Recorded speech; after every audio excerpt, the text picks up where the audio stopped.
times.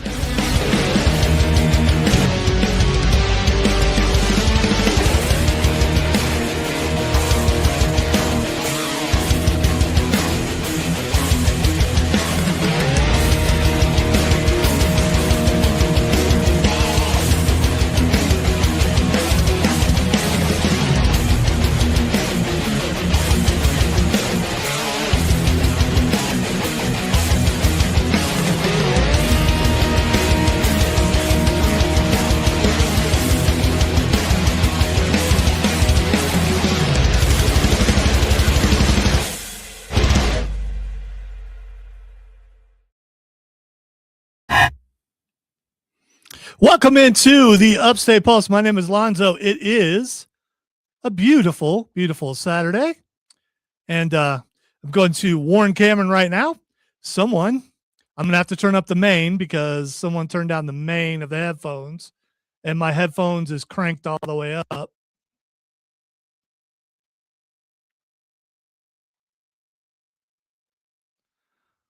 There we go. I should have tested it before we started. I did not. That's on me. I thank you for this disclaimer because not everybody does that. Yeah, sometimes some people. Yeah. Sometimes you do stuff that like I just did that will cause the beginning of the show to be a problem. It's all right, though. We're off to a great start. It's all right. Let's just go. Before I introduce the show, before I get to everything that we need to get to have some fun tonight, let's go ahead and do this. Bro, you just noobed. Noober. Big time noober. In my defense, Yana, I am over here all by myself. Now, there are others, Yana, who might be able to do it without mistakes. Apparently, I'm not one of them today. Foghorn Leghorn, you are hereby charged with. Oh, no. It's Henry McMaster, man. Oh, okay. All right. Welcome into the Upstate Pulse. As I said, my name's Lonzo. He is Cameron. Welcome into the show. I welcomed you 4 times, I think, by now. I feel very welcome. You should. You should. Also, I missed a bit. Where Please accept this Laurel and hearty handshake. If you want to be a part of the show, 800-905-0989 is the text line. We don't take phone calls because y'all drunk. I'm not, believe it or not, because I don't drink. I am loopy on stupidity. So, I mean, what can I say? Also, we're live on Facebook, on YouTube, on Twitch, and on X at either 98.9 WRD or the Upstate Pulse. We'll tell you what we got coming up today. Talk about the latest episode of Adventures of Superman. We tease that every week and never get to it. So we're going to tease it again this week and probably never get to it. We are going to talk about the final episode of season 2 of X-Men 97. Yes. Yeah. Yes. I gave it a break there. Also, D23 announcements from yesterday. We don't have the announcements from today because they're going on right now. So we'll save those for next week. Walk away. Yeah, but there are enough announcements for us to really get into it. We've got an AI takeover, a segment that I didn't put together an intro for because I don't know if we'll ever do it again, but we may start off with it because it might take a little time. And Cameron has no idea what it is other than the title. But I'm prepared, though. Yes. So we also have an Oops Nerd Roundtable and so many things. I'm not going to read your stuff yet, Scott, because it's probably, teasing what we're going to get to in a moment. Here's what I want to do, though. Had an idea, and this is in honor of the X-Men cast being revealed, which we're going to talk about eventually. We will. I'm not going to promise. We will more than likely get to it eventually because I would like to, but I had an idea and I printed out some things and went around the building because we have some famous people in the building, not me, but some people who are famous in the building. And I asked them the question that I'm about to ask Cameron. And here you go. Okay. Who is the best actor in these categories? And oh my, yes. So the thing is, like I said, X-Men, whole new cast coming out. I mean, the old cast is coming back for Doomsday, which we're going to talk about the Doomsday trailer a little bit later. But whole cast of characters that actors rather who have played superheroes and villains. So I went around the building. I asked OG Chris Evans, I asked T2, so both alums of the Upstate Pulse, and Secret Nerd Diesel, who also filled it out for me, and a couple other people who are members of my family, but that's fine. Do you happen to have a pen? Why? You can't just, we're going to go one by one and just say which one is yours. It doesn't matter. Oh, I thought I had to circle it. No. I mean, you can if you want, but it's like a bubble test. So feel free to, hanging Chads. I mean, you may not. Why are the why are the Chads what hanging? Happened to the Chads? Well, science. I don't know. They're just hanging out. That's not a good explanation. Chads are just hanging out. It's a lot of nonsense. A little nonsense now and then is relished by the wisest man. All right, so that's not an okay so, but it's close enough that I'm going to have to just get myself. It's all good. Right there, because you're on the line. Listen, I've definitely. It's all good. I mean, the words mean the It's all same. good. So I mean, the It's all good. first word was different. It's all but, good. It's Good night. all right. Where'd that gong come from? You never know when the Undertaker might be lurking around the corner, or he could be standing right there behind you. You know, this old guy said you're going to go one-on-one with the Undertaker. I didn't know what he was talking about. Well, he's older, so I mean, you never know. All right, feel free to participate. Text line 800-905-0989. And we're also live on Facebook, YouTube, Twitch, and X, either the Upstate Pulse or 98.9 WRD. Don't know if my dude who wishes it was Monday made it to Monday. I hope he did. And if he's here, I hope you're wishing for Monday again. All right. The first category. It's not really a category. The first comic book character in movie form. Let's go ahead and start with the movie that just set the record for the highest amount of money made by a Spider-Man movie. And that was Spider-Man Brand New Day. So no Spider-Man movie has made more money than that movie. And it's got a chance to make more money than any movie of ever. Yeah. So, which would be kind of awesome. Because it was a really good movie. All right. Several different actors have played Spider-Man. Some of the seasoned veterans in the audience will get the first reference, but not everybody. There was a live action Spider-Man. It was the first one. If you go back and watch the effects, you'll see they used rope. You'll see they walked on. Okay, so that's what you're referring They walked to. on buildings, but it was like they painted. Where's the stuff Japanese Spider-Man? Well, I don't recall that one, so we're just going with this one. All right, the first actor would be Nicholas Hammond, and he was the one, like I said, who was in that series. So that was the first live action. Although technically, the guy on the Electric Company was the first live action, but I don't think you ever saw him as Peter Parker. I think you got to see him as Peter Parker and Spider-Man.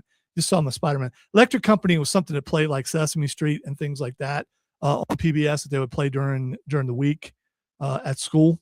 All right. Next is Tobey Maguire. Tobey Maguire. All right. Before I tell you everybody's answer and ask Cameron his answer. Good old Bully Maguire. My problem with Tobey Maguire, and it's always been, and I had a discussion, by the way, with Tim and Chris about this yesterday when they filled out their sheets. Tobey Maguire just looked too old. Okay. The dude was playing in high school, a kid in high school. And who was the bully? You remember the bully? Joe Manganiello. Yeah. I mean, I don't remember his age then, but it was Joe Manganiello. He also did not look like he was in high school. Yeah. No one looked like they were in high school. Maybe he got held back a couple times. I could believe that. Now, if you go back and you look at a yearbook from 1974, those people look pretty old. They did look pretty old. They weren't. They look pretty old. So that's the problem I had with Tobey Maguire. Andrew Garfield was good. It was good. But he suffered a loss that really messed with you. Here's the thing. When Gwen Stacy died, it was just like, oh no. I will say that gives him a lot of props in my mind as far as how he acted through that scene and everything. And then there finally is the Spider-Man who's grossed more money than the other Spider-Man. Yes. And actually, if you look at the 3 Spider-Man movies, his movies blows all the other ones away because they all made, I believe, at least $1 billion.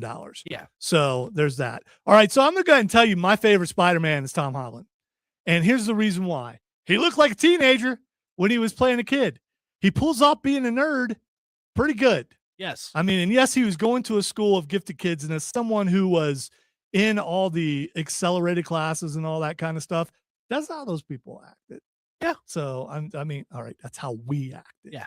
So there's that, and you also would say the understand that. snootiness of the honors and AP kids. Yeah. Yes, looking down on the kids who have no idea who you are and how smart you are. They should know. They should. They know. should all know. All right, Cameron, who is your choice? Who is your This is your favorite. Who's your favorite Spider-Man of all time? Okay, after Brand New Day, it has to be Tom Holland because he pulled out all the stops and everything. Like you felt for the guy. You did. It's like one of those things of like, hey, we're gonna tackle loneliness in this particular one. It's just like, oh. By the way, I want to mention all these characters that we're going to be talking about are from comic books, and you can find those comic books at Borderlands Comics and Games, 410 South Pleasantburg Drive in Greenville. Open 7 days a week. Check them out. All right. I will say as an additional thing, I think Andrew Garfield is the runner-up. You know what? My number 2. After what happened with Homecoming and everything. You know what? I think he's probably my number 2 too. All right. Tutu. Pirouette. Tutu. Yes.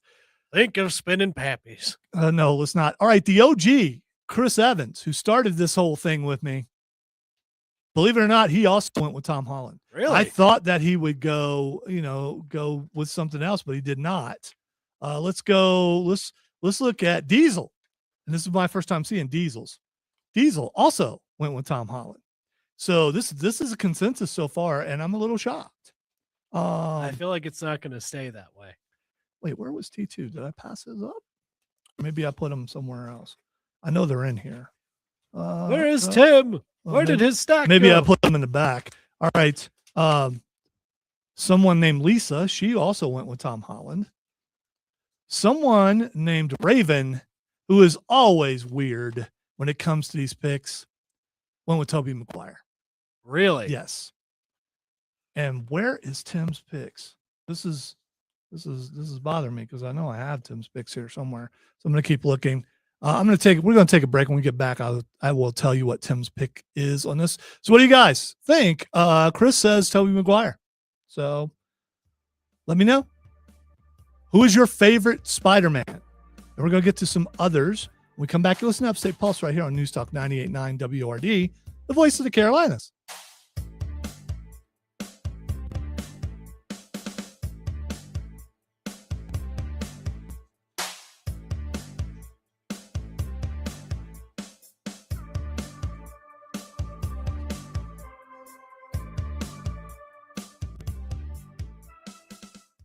You're not stone cold. What? Look at the stream. What? Oh, I heard Stone Cold Steve Austin. There it is. What's it in here? Yeah, I said that. I said you're not Steve. Couldn't hear you. Okay. I shall enunciate and project loud. There we go. Enunciate and project loudly. I'll say it with my chest. Do it with gusto. I got a lot of that. I'm nothing but gusto. All right, like I said, I'm not ignoring you, Scott. But evening, guys, is follow up to my post last week about Spider-Man Brand New Day outperforming James Gunn's DC. Again, not a competition. I don't know why it's got to be Marvel versus DC because it's not. Two different companies. It's not like the Chiefs versus the Panthers. It's not that.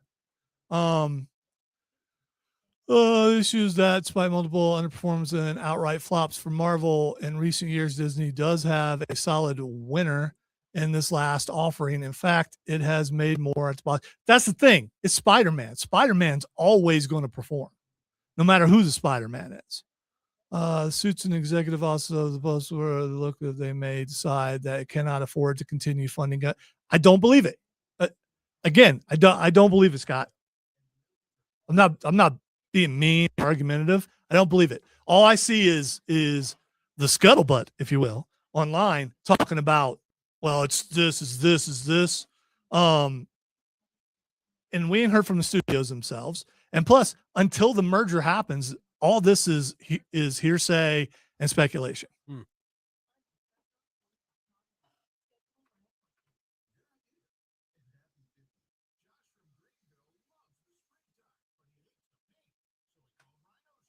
You may say, Alonzo, you are a DC apologist. No, I'm just an apologist.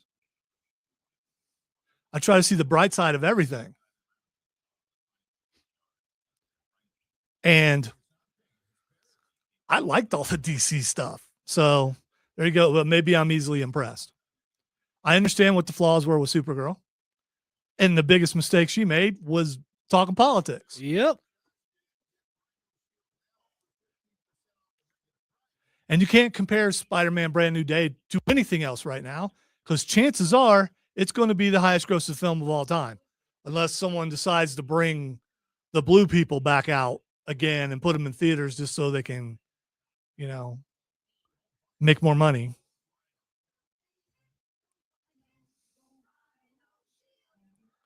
All right, so I forget the name of the movie that I haven't seen, which is live action Fern Gully. The Odyssey? No.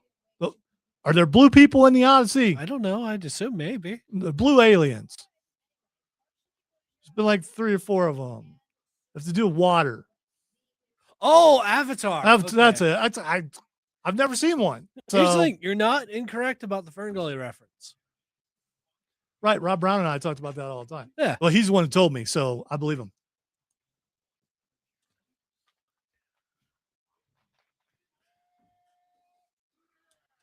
Time to go in the door.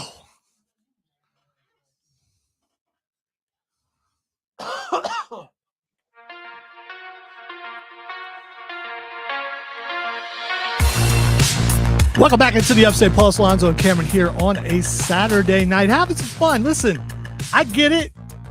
It's almost football season, so you're looking forward to that. Got some preseason on right now. I watched the Chiefs lose to the Rams a few minutes ago. Also, we got college football coming up. We've got so many things coming up. But you know what else? Yes, politics are still going on. The world is still going on. Bad things are happening, but it doesn't mean that you can't smile. If you were put on this earth to just worry, well, that's a lie if someone told you that, because it's not true. It's not true. Don't drown in the void. Yeah. There's no honor in it. There's no goodness to it or anything. If God hadn't intended us to smile, our mouths wouldn't go up and down on the corners. It's hard. It's a visual, which you can see on our stream. So don't be heretical. Smile, dadgummit. Yeah, well, I mean, some people smiling is pretty evil looking. All right, I looked up T2's pick, and he also picked Tom Holland. So only one person out of I am really surprised that T2 picked. Only one person out of 7 picked Tobey Maguire. Everybody else picked Tom Holland. All right, here's the fun one. Batman. All right, let's name off a bunch of actors that played Batman. Adam West, Michael Keaton, Val Kilmer, George Clooney, Christian Bale, Ben Affleck, and Robert Pattinson. Cameron, who is your favorite actor who has played Batman? So I believe you've seen all of these guys play Batman, except for maybe Adam West. I don't know. No, I've seen some of Adam West stuff. All right. I'm going to say it's very close between Christian Bale and Robert Pattinson. Okay. I'm actually going to give it to Robert Pattinson. Really? Yes. This is probably the shocker of the day. Barely. It's just I really, really like the Batman for a lot of the reasons of going into the detective and getting to see all of I did like the detective stuff. I thought that was really good. The whole Batman Year 2 thing of like getting to see him like in the Batman mode, but still trying to figure out everything. Of course, I think this is one of those things of like a different day. I might choose Christian Bale because he also had a lot of good dealings as Bruce Wayne and as Batman, but just I don't know. All right, Pattinson was just really good on the stream. Chris says Ben Affleck, and you're going to be surprised that some people actually pick Ben Affleck. If you hate Ben Affleck, I get it, but some people did not like Ben Affleck. All right, let's go with Chris. Who did Chris pick as his favorite Batman? And this is probably going to be the consensus. I don't know. Chris picked Michael Keaton. I will tell you, Michael Keaton was the first real Batman that I saw. I mean, I saw Adam West, but he was campy. I was about to say, we're gonna get a Val Kilmer's. I love Val Kilmer. I mean, Anyway, Was it Val Kilmer? No, it was Clooney. It was Clooney. Clooney, yeah, with the bat nipples and all that that was stuff. that's who it was. So Michael Kilmer was a lot better. Michael Keaton, I got to see with my cousins and Mark Jackson, guitarist extraordinaire, at a midnight showing for free to watch Michael Keaton as Batman. So I'm not saying who my favorite is, but if you've listened to the show for any length of time, you already know who my favorite is. All right, Diesel's favorite is Christian Bale.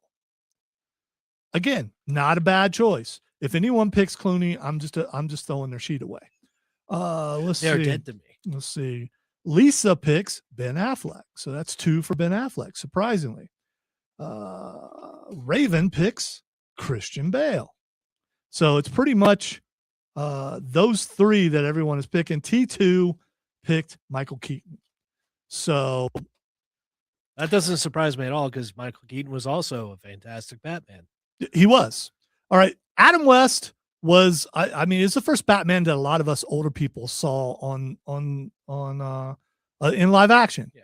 And it was campy, but still it was fun, especially when you're a kid and you're seeing this stuff. Yeah. Although I think I saw reruns, but still. It was for a kid. Because it was out in the 60s and I was born in 68. So Michael Keaton, already told you about the fact that I got to see him at that midnight showing. Val Kilmer, I've always liked Val Kilmer. Here's the thing, without Val Kilmer's version, I believe that's one that has Kiss from a Rose in it, right? Of course it is. Yes, it is. One of my favorite songs of all time. And he also had, I realized I didn't put a bunch of Riddlers on here, but oh well. And then George Clooney, we're just going to skip George Clooney. Yeah, the only wrong answer is George. That is the wrong answer. Again, if you like George Clooney as Batman, I don't know what's wrong with you. Christian Bale. All right, so I've recently watched the Christian Bale Batmans over again. I have some problems with it. I have problems with the cowl and how it comes around his face. The cow? The cowl. COWL. Cowl. How would you say it? The L was pronounced. And here's the thing, because I am an award-winning producer, I can rewind it back and show you that I said cowl. Here's the thing. You said cowl, but because my brain is, the way it is, I was thinking of bat cow. Don't you come at me, bro. I'm not. Sup, bruh? I'm going to do it. I'll bring it. Okay. I ain't doing it. All right. Because I'm lazy. All right. If you're going to bring it, you should bring it. I don't want to move. And I don't know. I am Batman. This is hell. That's the other thing. Is like the gravel voice is a little goofy. My voice. Because I swear to me. Yes. I am. Here's the thing. There's you ever see any of like the Pete Holmes Batman parodies? He does a whole bunch of the parodies and stuff for Batman. Watch it at the time. Watching it, it was really. It was cool. fantastic. It was really cool. But going back and watching it now, it's like, okay. Also, why? Dark Knight is still one of the best movies of all time, but still, there's some goofiness to the whole gravelly voice thing. That's why I thought Pattinson did a little bit better as far as the Batman voice. Emo Batman. Yes. Yeah, I mean, because Batman's emo. Well, is he though? Yes. I don't know that. Is Batman emo? I only go out in the darkness. All right. Texter says Kevin Conroy, but we're not doing voiceover. Yes. We're only doing live. Because if that was the case, because Chris came in here ready to fight yesterday. He's like, okay, why are you not I was like, I'm only doing live action. Okay. And as far as that goes, there's only been one true Batman voice. Yes. And that's Kevin Conroy. But I will say there have been a couple that have been good, but still not. You're always going to compare it to him. Yeah. I mean, he's on a pedestal. And it has nothing to do with longevity, although he did have that. It has to do with how good of a voice he had. Yes. Chris wants to know who the best Bruce Wayne was out of them all. I got to go with Keaton. I think it would be a toss-up between Keaton and Bale for me. Okay. Because I feel like Keaton did a really, really good job. All right, we're going to take a break. When we come back, we're going to continue with this because it's Saturday night. This is a pop culture show. I love comic books. I love comic book movies. And a movie I love comic books. There's a movie that just made almost $2 billion. It's on its way to make $2 billion. I mean, you should be able to dig that. I can indeed dig it, sir. I can also dig that. the Upstate Pulse right here on News Talk 98.9 WRD, the voice of the Carolinas.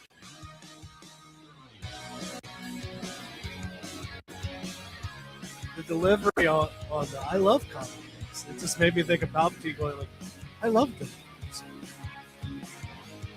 They had the same case. I love the arts.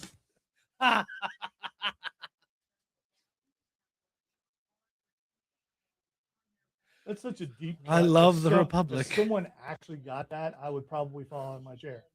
And then we'd have a problem. Don't do that. I don't want to have to pick you up. I'm tired.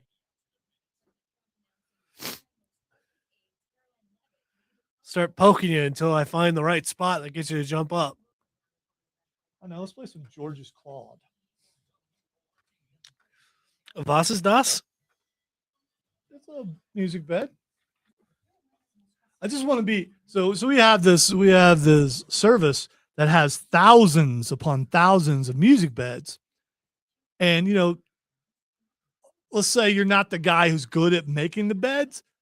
Maybe you're the guy who gets to sit around and name them. That would be a cool job. What's up, Trey? Just sit around and name the bed. Oh yeah. You know what? Let's name this one George's Claude. And there's also a chance that I just probably what is that supposed to mean? I could have wrote it down wrong too. I mean, there's that. There's the possibility. Yes, hello, I am George's Claude. I'm here to make my synth music. I can feel it in my bones. I see it in my dreams. I smell it as I walk around the park. I'm slowly not becoming German, but so. Oh, that's cool, Texter. I will definitely talk about that when we go back on the air. I have to admit, again, I'm a week into this blood pressure medicine, and I'm having to fight hard to get through it. So because it's trying to mellow me out, yeah. Yes. But technically, I don't need an edge on this show, like I did in my former career. Well, you don't have someone to be adversarial with, which was part of the fun. Would you like me to be more adversarial? We're going to be talking about some villains too, unless this thing starts to drag. But since I'm on blood pressure medicine, I have no idea what's dragging. So I mean, there's that. I had no idea. And in the end, it's my show, so we gonna do it anyway because we're talking about comic book stuff. The show sponsored by Comic Book Store. We're on brand. Yes, we are. Yeah. If you looked at Big Lou, though, I mean, there's a picture of Big Lou if you look him up. He's Paul Heyman-esque. Look up Big Lou.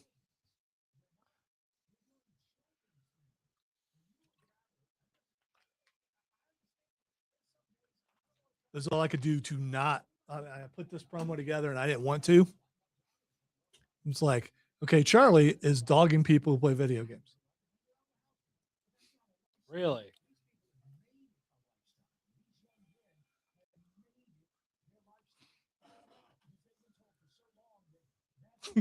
That sucks, Chris.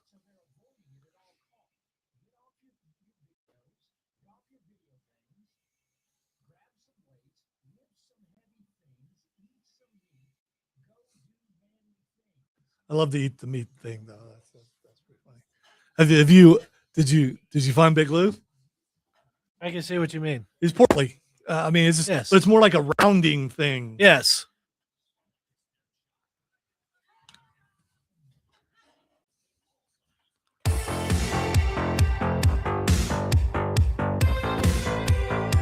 Hey, welcome back into the Upstate Pulse. Lonzo here, along with Cameron. Having a blast on Saturday night because that's what we do. I'd like to state for the record, this is exactly what I figured the music would sound. Yeah, George's Claude. Yes, hello, I'm George's Claude. Hello, I am George's Claude. We're going to get down into discotheque.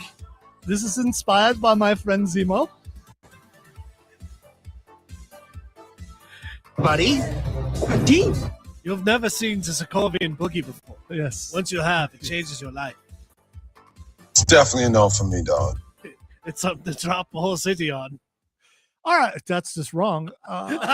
If you would like to be a part of the show, 800-905-0989 is the text line. We're also live on Facebook, on YouTube, on Twitch, and on X at either the Upstate Pulse or 98.9 WRD. We're talking about actors who have portrayed, because just about every superhero out there has had multiple actors betray them and portray them. Because betrayed me. It's a rough business, So there you go. Let's see, guys. Live action. Keaton is my favorite. And yes, Conroy. Yeah, I know. Texter says my monkey likes Adam West. Thank you, Odie. Good to know that you're listening. Texter says, hey gang, greetings from Blue Ridge. My brother-in-law was in the Air Force in the early 70s. He was flying back from South Korea, landed in California, then went on to Texas. He sat beside Frank Gorshin, which, if I recall, Frank Gorshin was the Riddler. Look that up for me, because I believe he was. Again, the Adam West. Yeah. So I I am older, but I'm not quite that old. But my mom liked it, so she watched those reruns, and I got to see it. So I'm pretty sure he's a Riddler. All right, let's move on to our next one, which I think will be very controversial. Okay, cool. I was right. I like being right. It doesn't happen very often, but when it does, we celebrate. Shall I retrieve the streamers now? Yeah. Wow, they're dusty. Yeah. I was right. So Smells of mildew and sadness. Yeah. I'm sorry. What the hey, dude? Yeah, I don't. I'm sorry. What was? When Cameron was in Egypt's land, let my Cameron go. All right, the next one is more DC, Superman. So Superman, I didn't go way back to the black and white. I went back to Christopher Reeve. All right, so Christopher Reeve, that was the first Superman that I saw that was like, oh, this is Superman. It was in the 70s. If you watch it, there's a lot of 70s slang going on and stuff. And he just looked like Superman. And I got to see it at the drive-in, and it came with a comic book, which of course I didn't save. Might be a collector's item. I don't know. But I was a little kid, got to see it, and it was amazing. Then he made some more that were not so good. Superman 2 was excellent, by the way. Superman 2 was his best. But what about him and Richard Pryor? Yeah, that's one of the ones where Richard Pryor was good because he's Richard Pryor. Yeah, but everybody else, not so much. All right, Dean Cain was in Superman and Lois, or Lois and Superman. It was one of those. It was a TV show. Lois and Clark. Hey, we got there thanks to Cameron. Thank you. Tom Welling, Smallville. A lot of people, even though they love Smallville, there's no way they pick Tom Welling as their Superman. Yeah. Because when he did finally put on it just didn't look right at the end, the very end. Well, because he spends so long with them just not wearing it. All right. Believe it or not, Brandon Routh was Superman and Superman Returns. He was Superman a couple times. Nope. Just once. We're not counting the. Yeah, I guess he was Superman in that too. All right. He was the Kingdom Come Superman. He was. Henry Cavill, of course. Tyler Hoechlin. Kind of the wimpiest of Supermans. People would say it's David Cornsweet, but it's not. It's Tyler Hoechlin. Yeah, Tyler Hoechlin did. He's just kind of, it was just, yeah. Here's the thing. In Supergirl, he was wimpy, but in his own show, he was he still was not the greatest. All right, so I am going to. It's all good. I'm going to pick my favorite Superman, and it's hard because it is between Henry Cavill and David Cornsweet. You would think it'd be Christopher Reeve. Christopher Reeve was great. It really was. But these later iterations of Superman are closer to what he is in the comic books. And a lot of people hate Superman, goes, he's so perfect and he can't, and he's OP and he can't be beat. And then those same people complain that he's getting his butt kicked in the last Superman movie. Yeah. But he's getting his butt kicked by himself. Yes. Technically. The only thing that can kick his butt is himself. The thing that was beating him was his clone. No, Chris, we're not throwing Nicolas Cage in there. Just lasering a weird crystal spider. Fighting a giant spider. So I'm going to go with, and it's not recency bias. I like David Cornsweet. I like that how he's simple, how he's his golliness. Yeah, I don't know how else to say no, it. I feel like that fits. But It but works. I love his golliness, and it's such a punch in the face of people like some of my friends who I don't like Superman because he's OP. Well, he wasn't in that No. in that movie. Well, the And- other thing too is like the major thing for Superman is how do I save all these people? right. It's not the I'm going to die. He's or not. something. Hey, look at me. Look how strong I am. Look how fast I am. All Yeah. this kind of stuff. He's like, I got it. I'm trying to save people. The other thing is he's not trying to kill his villains either. He's not. Because if he was trying to do that, it would be really easy for him. Well, some of them it would be really easy. Some of them, yeah. All right. So who's your Superman? I gotta go with Corn Sweat as well because I feel like if we're going to the trueness of the character, It's going to end up being just me and you probably on that, but that's fine. here's the thing: Henry Cavill was fantastic, and he was my favorite Superman until Corn Sweat came along. But the two kind of operate in two different ways of the interpretation of the character.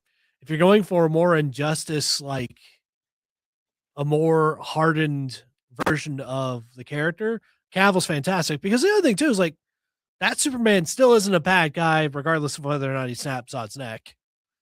Because Zod kind of had it coming. All right. Texter says, guys, Brandon Routh acted just like Christopher Reeves, Clark, which was hilarious. Henry Cavill is my pick, though. Guys, Superman is not OP because of kryptonite. Right. He's not. Yeah, he there is. are a bunch of different And kinds magic. of kryptonite. Yeah, and magic. He can't handle magic. Now, here's a surprise. And at first I'm thinking he's got to be joking, but I don't know. I don't know. I wish he was on here to explain himself because he writes out to the side of it tough. Chris Evans has picked Brandon Routh. Really? Again, it's your favorite. It's not who's the best and who's this and that. It's your favorite. It's your personal favorite. And Chris has picked Brandon Routh. Let's see. Diesel picks Henry Cavill, which is what I expect Henry Cavill to win this thing. Let's see. Lisa picks Henry Cavill. Let's see. Raven picks Henry Cavill. And T2 picks Tom Welling. T2 big Smallville fan. So not surprising there. Chris wants to know who would be the best Superman in the Justice League. Don't know. Depends on what's the interpretation? I of can tell you who the best? best Superman in the Justice Gang is. I can tell you that. Here's the thing: if you want like punch for punch, probably Cavill. But if you want someone who doesn't have the potential to laser you at the drop of a hat, I go Corn Sweat. All right. Texter wants to know why is Henry never going to play the character again? I don't understand why he didn't play Superman again. He was so good. All right. So James Gunn came in. They wanted to redo the universe because the Snyder thing was too dark. It just was. Yeah. And so you've got fun on the Marvel side and you got all this darkness. Well, it's realistic and gritty. Well, it bothered some people. And it was just too much. And if you look and see where he was going to go with it for the next movie, It was going to get very, very dark. yes. Read things about how Batman gets Lois Lane pregnant and there's a lot of things. The other thing is like he was already doing so many departures with the characters, like Batman, like just mowing people down.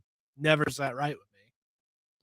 Yeah. So I mean, I don't get the argument. By the way, I loved Henry Cavill, but until now, I mean, David Corn Sweat, he won me over. Yeah, the other thing is like we had don't the bar warn me set over. for Corn Sweat to be like, all right, you got a large hurdle to jump over. But the answer to the texter's question, they got rid of everybody and started over with new characters. Yeah. I mean, Marvel's doing the same thing with X-Men. They're getting ready to start with a brand new slate of actors. Yep. And this is how you bring them to a younger audience. You bring in some younger people and let them do the job. All right. We got time for one more before break. And this will be one that a lot of people didn't realize there was more than one Supergirl, but there is more than one Supergirl in the movies. Starting with Helen Slater. It was you think there's some people who hate the new Supergirl movie? Go back and watch the Helen Slater Supergirl movie. Is it bad? It's pretty bad. It's pretty bad. When asked, "Oh, are you related to Superman?" "He's my cousin." That's how she says it. I remember. Okay. He's my cousin. Anyway, so Helen Slater played Superman, then Supergirl rather, then Laura Vandervoort. I can never say her last name. Well, just think Swedish Chef Vandervoort. She, Vernie. yeah, she was Supergirl in Smallville, and it wasn't bad. Melissa Benoist was Supergirl. Started out in was it Flash or was it in Arrow? I can't remember which one she started out in. I think it was probably one of the crossovers. Yeah, it was one of those, and she was really good. And then it went down a political side of the thing that just was everything was completely DEI, and it wasn't good. It just lost me at some point. And then you've got Sasha Cali. I can't say her name. Going back to, I don't know. She was Supergirl in The Flash, and then finally Millie Alcock. And I will tell you, my favorite Supergirl out of all those, probably going to surprise you, is Sasha Cali. Really? Yes. You didn't really get to see that much of her. She was wicked, though. She was pretty wicked. She was wicked in a universe where there was no Superman. She was wicked, and she was, once she got out in the sun, was no longer emaciated. She did, but out of all those, she's my favorite. Now, Millie Alcock can win me over. We'll see what she does in Man of Tomorrow, but for now, she's my favorite. Who's your favorite Supergirl? I'm going to go with Laura Vandervoort. Laura Vandervoort. Chris left it blank, which I told him, if you haven't seen them, just leave it blank. Let's see. Diesel says no opinion. Left it blank. Jeez. Yes. This has nothing to do with women. They all like women. They're just apparently not into Supergirl. Let's see. Lisa says Melissa Benoist. And Raven says Millie Alcock. And T2 says Laura Vandervoort. So there you go. A lot of people not big fans of Supergirl. And for the most part, she's been a secondary character. I didn't think the Supergirl movie was that bad. Other people did for some reason. I think the story could have been better. I think they needed a better villain. But in the end, it didn't do so well at the box office. All right, we're going to continue this, at least for the rest of the hour. You listen to the Upstate Pulse right here on News Talk 98.9 WRD, the voice of the Carolinas. We may go to other stuff and come back. I'll say, you're right. There is a lot. Subway can chew.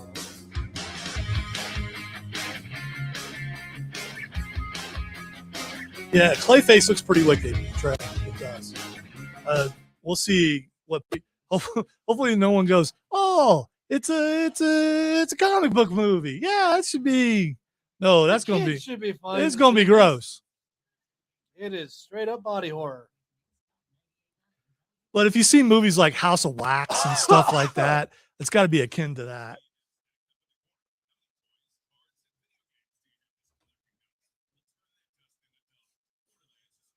Oh no, some more music all does. I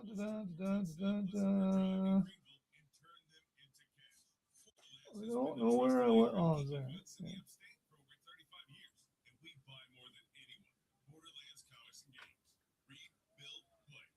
What in the world?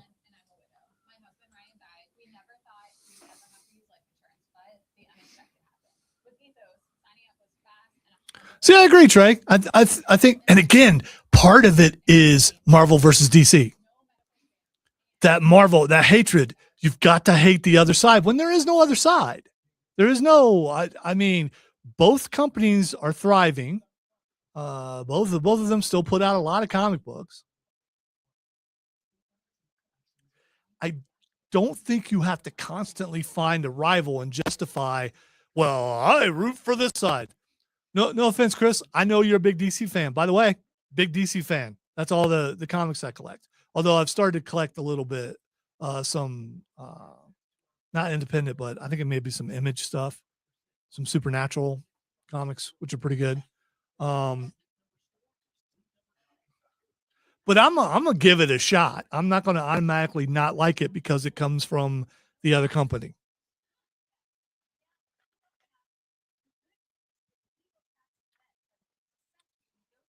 And watching Supergirl, you got to see Jason Momoa fulfill a dream.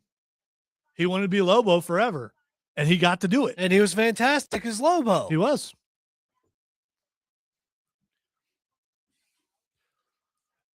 Absolutely right, Trey. It's Yes, the same Trey. thing. And people constantly want to pick sides on something where it doesn't need to be. And There unfortunately, goes tribalism. the loudest negative voices get the most likes. That's just how it goes. Should I start singing "Give Us Your Dirty Laundry" or maybe not entirely? And like a old blood? even some of the Marvel movies that didn't do so well, I kind of like some of them. We're not mentioning the Sony movies. Kraven the Hunter is pretty bad.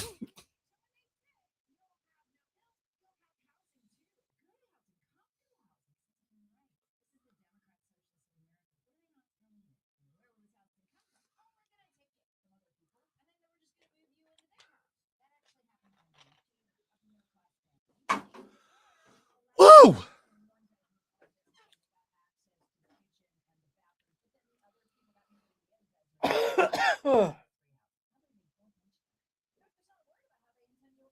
Definitely squeezing in one more,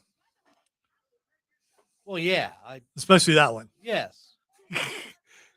because I am very interested. And I didn't look at everybody's picks. It'd be real easy for me to go through, oh, he picked this and she picked this. I don't ever do that. Just like with when we do the brackets in spring, I usually don't look at the stuff until the day that we do it. Cameron had no idea we were doing this until I handed him the sheet as the show started. But I'm a professional. No, I wanted him to not overthink it.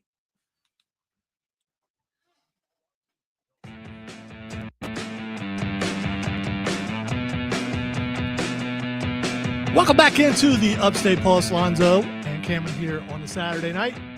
Odie will be back eventually, hopefully, and we hope to get some more guests. I've reached out to our friend Rob Young from Borderlands Comics and Games, South Carolina Comic Con, and South Carolina Comic Con Fall Edition, which will be here before you know it, because September's right over there. That's not when it happens, but September's right over there. Yeah. And Over where? Over yonder? so it's right over there. And he is going to try to join us sometime in the next couple weeks. Excited to talk to him about stuff. I think we would have had fun talking to him about this. Texter on text line 800-905-0989 says, guys, Laura Vandervoort is my pick. Another texter says, guys, Helen Slater didn't have much to work with. Are you talking about acting chops or bad script? Back in the day, the scripts were not that good. They were not. No. Because they didn't have to be.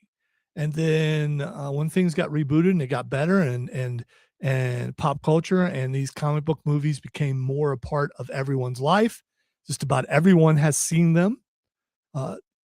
Some people make references, don't even realize that they're doing it from these movies because they're a part of America right now.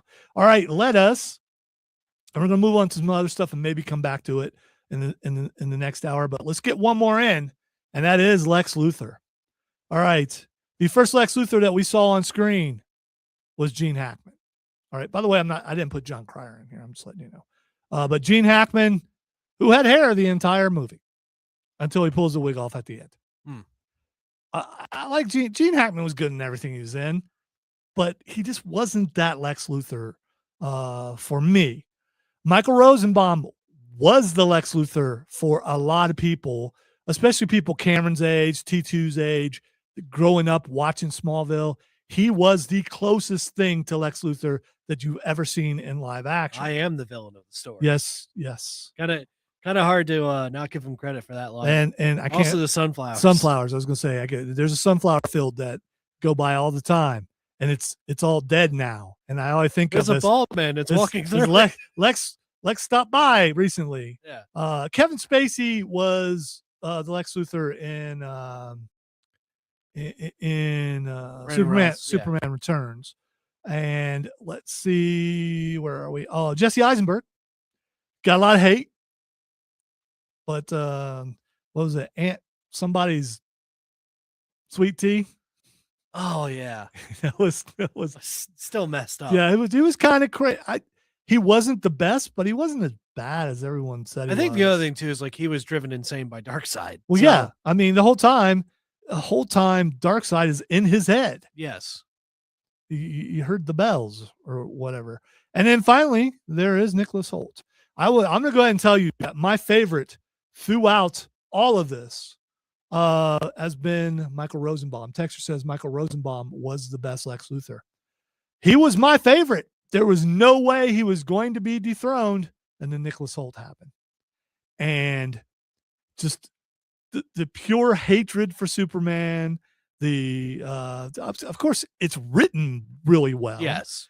And the emotion when he's crying, and just so many things. And when Superman, the other thing is it throws you off so bad when Superman up like that. busts through the door and he's standing there and he just holds his coffee cup, stupid dog with a stupid cape. It's just like, that's Lex Luthor to me. No fear at all. Knowing the Superman could just snap him in a second. No fear. He's just, I think he is the best of all time. Cameron, who's your favorite Lex Luthor? I will say Nicholas Hoult as well. Just because the performance of it all, he hit everything right. Like the ego, the intellect, all of it, including like the whole setup for the movie was him essentially having his own video game character beating the mess out of Superman. Yes. And he had studied him enough to know the moves and all that kind of stuff. Yes. Chris Evans goes with Gene Hackman, surprisingly. Also, someone evil enough to have a specific move for a crotch kick. Yes. Well, I mean, you do. You have to be a supervillain. Diesel also goes with Gene Hackman. Wow. Let's see. Lisa goes with Nicholas Hoult. And Raven goes with Nicholas Hoult. And finally, T2 goes with Michael Rosenbaum. So there we go. It's close for me too, because Michael Rosenbaum was a definitive Lex for years upon years until Nicholas Hoult came by. That's exactly what I was saying. What's funny is the two have talked, and I think they're both friends. Well, Nicholas Hoult has been on Rosenbaum's podcast. Yes. What podcast would that be? Inside of You with Michael Rosenbaum. All right, next hour we're going to get to some D23 video games. We may get back into this later on in the show. You listen to the Upstate Pulse right here on News Talk 98.9 WRD, the voice of the Carolinas.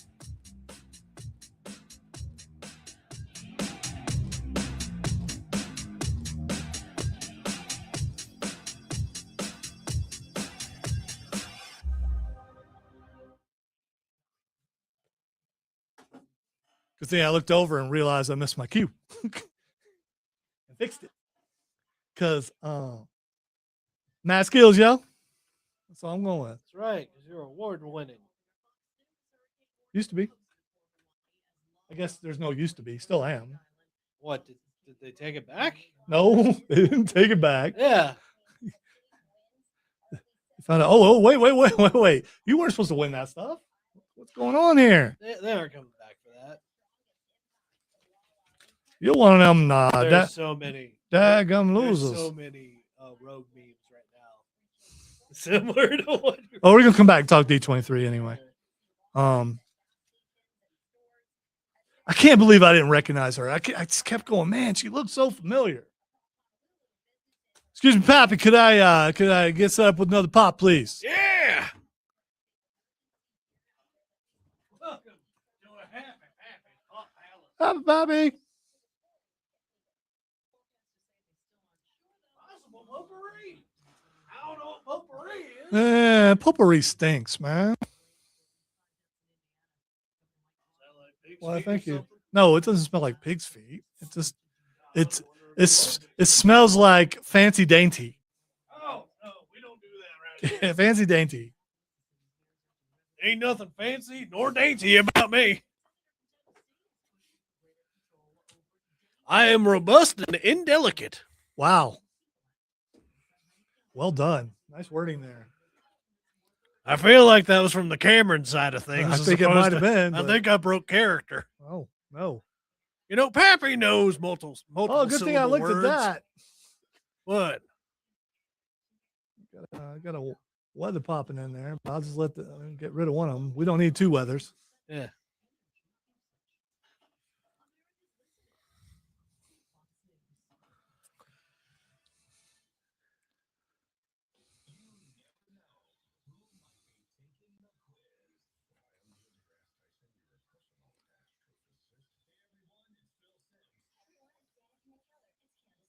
So there is 16 of those altogether that I put together.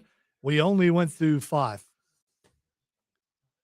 They were worth a lot of discussion. They were the big ones though. That's not funny. Oh, okay. He got loose. He's just having fun. Okay. He's I a thought he bullet. was stuck. He stole a whole bunch of traffic cones. He's having fun. I thought he was stuck. I was worried for the little guy. Is he a polar bear? Yes. Okay. All right. The polar bear with traffic cones stuck on his head. Yeah, he's playing with them. Try getting the cones off a polar bear.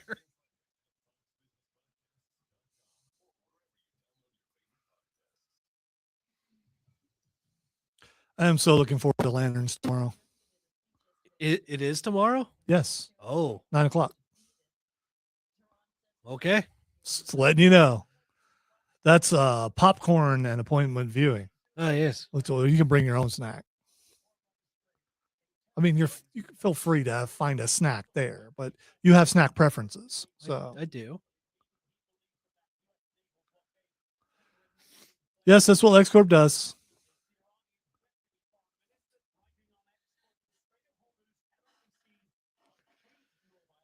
You know, having a cool sword won't fix my problems, but at least I'll have a cool sword. There's that. I've already, delved into that. I have multiple cool swords. I've got a sword and a machete. Actually, I got a couple machetes, but one of them is signed by Jason Voorhees. Yes, and my sword can't be wielded by mortal men. Only the undead, right? Yes, Okay. you're thinking of the right one. Because I did let someone try to weigh it for a second, but he almost dropped it immediately. Which also reminds me, I'm not as weak as I thought I was. Okay. All right. I'm sure everyone's looking at you go, weak. Yeah, well, I mean, it's the first thing I think, weak.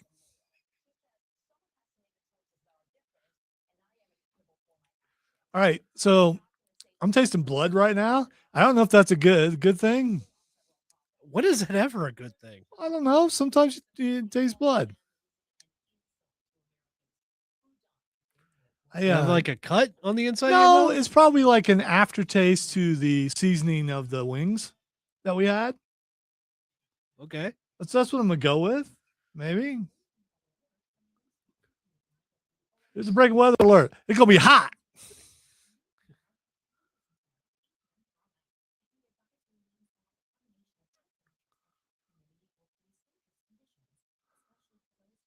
I can neither confirm nor deny that, Chris.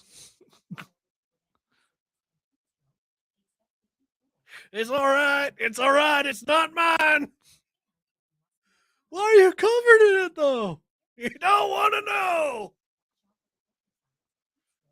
Just on my way home, yo.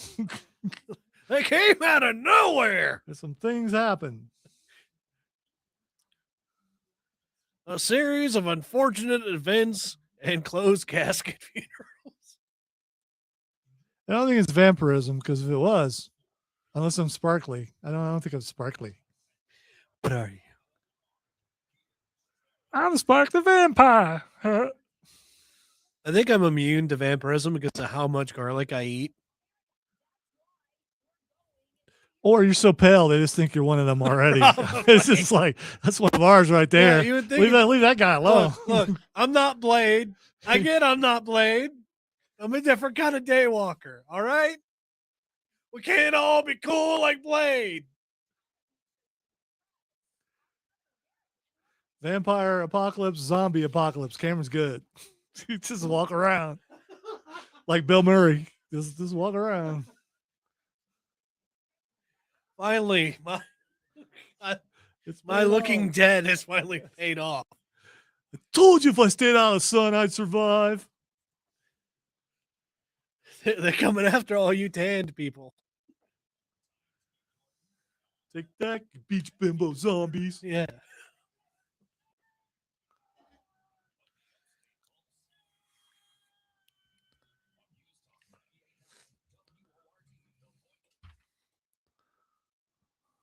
Sup, bruh? Buddy? Bro, Pal? Buddy?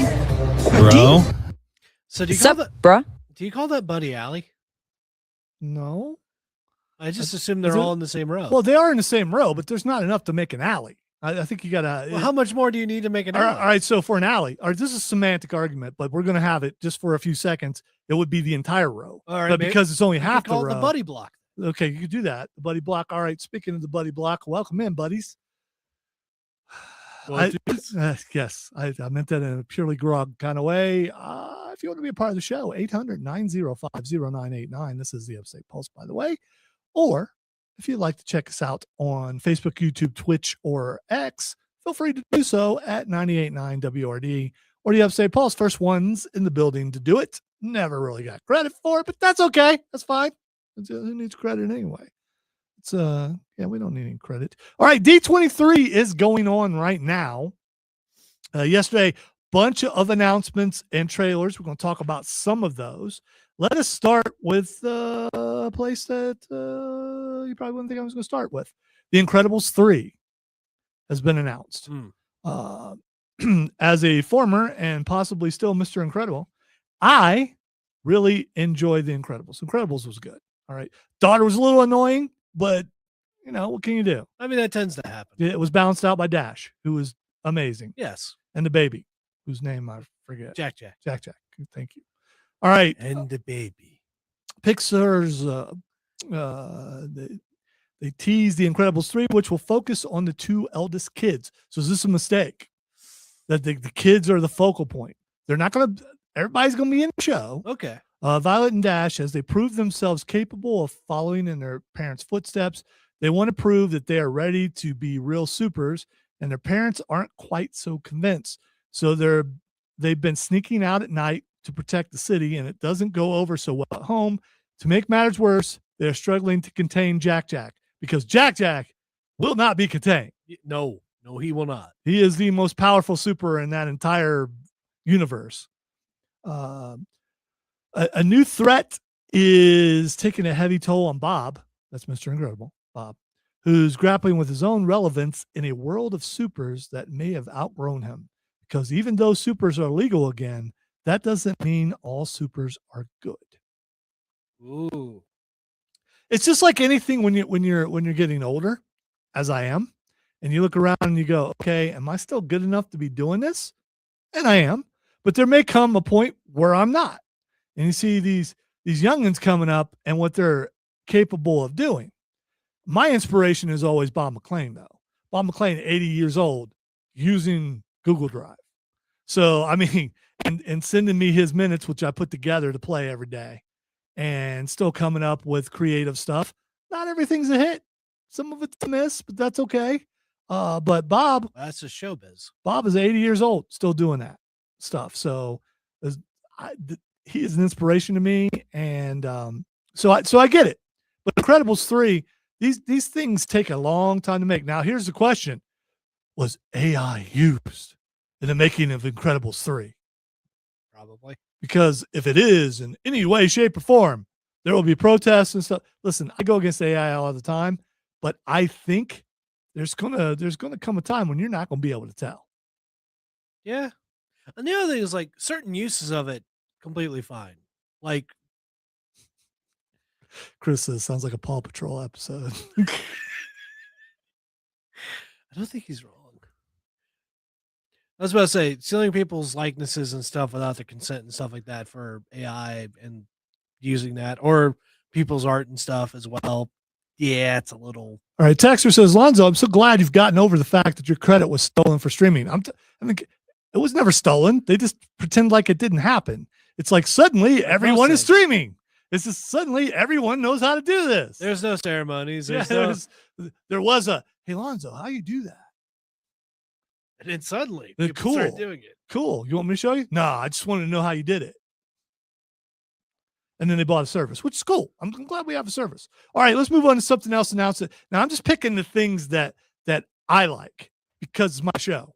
So I mean, there's also the live action Tangled. I'm not going to talk about that. Frozen 3, not going to talk about that because I don't want to build a snowman because I hate snow. All right. You think they finally will? You think they'll finally build a snowman? There's a marriage. I know that. And Olaf has a girlfriend. I know that. I watch videos. You know, I do show prep, but I'm not talking about the fact that Josh Gad is singing a love song to another. You can check that out on your own. We're not talking about that. Well, to be fair, I mean, we've sang goofier things. No pun intended.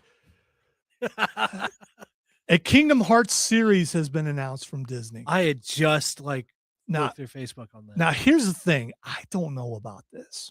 I don't, because if you played through the games, they are hard to understand. So if the series is anything like the games, you're going to be like, what the heck just happened? I don't know. How's he still alive? And what?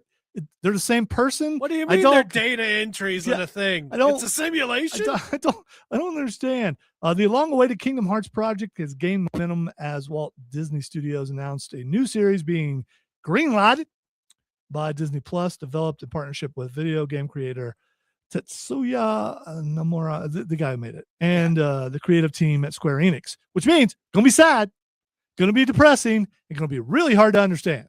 But it's going to be beautiful. But you're going to love it the entire time. I mean, yeah, you're going to be confused. It's going to be good. Kingdom Hearts has captivated gamers everywhere with its unique blend of adventure and imagination, said Ayo Davis. But Ayo Davis, Ayo Davis, what's up? Ayo, what's up? Ayo Davis, Sup, bruh? Ayo. President of Disney Kids and Family. There's something really exciting about taking a world fans have spent years exploring through the games and bringing it to life in a completely new way, and with a creative team that is working closely with the legendary Tetsuya Nomura. Our new series will be unmistakably Kingdom Hearts while giving fans a whole new way to experience the world they love. Speaking of Kingdom Hearts, I just had this in my head of, hey guys, hey Donald and Goofy, I was on this road trip with this guy named Noctis. I hope everything goes well. Speaking of Kingdom Hearts 4 trailer dropped. Yes. And they're in the world of Coco. I actually did watch Coco, so I got that. I've never watched Coco. Some of the newer ones I haven't seen, but I understand Coco, and it's because it's music, and it's also the land of the dead and all that. It's like New Orleans stuff. So, but they go looking for Sora in hell, and Hades says he's not here. I didn't think about it that way. Well, that's what they did. Donald Duck barged into hell looking for his buddy. They're looking for Sora, and he ain't in hell. Watch out, Hades. He might say to flare you. All right, so it looks pretty good. We'll see. Where does it go? Is the question. Because they had an ending. I mean, do you remember the ending? Did you understand the ending? There was chess. Yes. There was chess involved right at the end. And you find out, was it real or was it just two guys playing chess? I don't know. No, here's the thing. There's a whole other thing going on with this character called the Master of Masters, who set all that into play in the first place. I've researched the lore. No. He used Xehanort there's like a prophecy for darkness to overcome the light, but he kind of messed over the prophecy. All right, in the end, Kingdom Hearts 1 boss battle was tough. Yes. Kingdom Hearts 2 boss battle was a piece of cake. compared to 1. Piece of cake.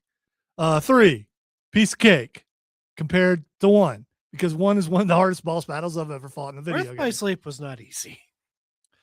So looking forward to see what they do with the game. It also depends on what worlds they visit. And Yeah, I want some new worlds. I want some. see, I do and I don't, because some of the worlds they visit I've never been to, so it won't register with me. But it's not about Well, me they anyway. have more things now, which we had talked about before for 3, but they never really got around to it. I mean, I liked when they went to Tron. I mean, when they used Tron stuff, I thought that was cool. I also like the Toy Story stuff because we got to see Woody just like absolutely I dismantle. kept getting lost in the Toy Story thing. Yeah, and I get lost in games. I don't do mini maps. You have help. a terrible sense of direction. I when it do. comes to that. I do. It's just, and so that bothers me. All right. This is why whenever we would do co-op things, I just point and you shoot. Yeah. Like, all right, let me just Or just let me go redirect the first. devastation. All right. X-Men took the stage. When they took the stage, they, of course, brought out Sadie Sink, who, if you haven't watched Spider-Man, she's Jean Grey. Too late. If you didn't know, too late. She's Jean Grey. And they introduced new actors to take on the new roles. Christopher Abbott has been tapped to play Charles Xavier. Let's see. Indy Navarrete, who is fresh off a movie called Obsession, which I keep looking to maybe watch. And then I watched the trailer and I changed my mind because been around too many psychotic women like that, and I'm afraid that I may have PTSD and I don't want to watch it. So there's that. But she's going to be playing Rogue. I'm be interested to see what her accent's like. Yeah, that will be interesting. Also, the memes that are coming out of all of this of watch out, Carol, she's coming. Well, there's also the fact that she gets her powers by taking Miss Marvel and putting her in a coma. Captain Marvel. And putting her in her, which Brie Larson is going to be in a coma. Yep. Anyway, and then Maya Boyd as Storm, which is really cool. And then there's a video of Adam Driver, and by himself because he went to the wrong place. And you just think of Saturday Night Live Adam Driver, and you know that's what he's doing. You know it's absolutely what he's doing. and then he says he's Magneto, and people got so excited. And then he said what his real name was, and people didn't understand it. Did you notice? Yes. There's no applause. Everyone No one was just kind of no one, because he said, "No, wait, my name is Nathaniel Milbury." Who knows who Nathaniel Milbury is? I do. As do I. Nathaniel Milbury is Mr. Sinister, and you look at him and think he's gonna be a great Mr. Sinister. And the X-Men, for their first outing in the Marvel universe, they need to have a really good villain, and I do believe he's got the chops saying, to do after that, what we've seen in X-Men 97, like the old and the new stuff, which we're going to talk about. Mr. Sinister's pretty sinister. Yes, for he lives sure. up to the name. All right, when we come back, some more D3 stuff that I just threw away and I'm going to get out of the trash. You listen to the Upstate Pulse right here on News Talk 98.9 WORD, the voice of the Carolinas.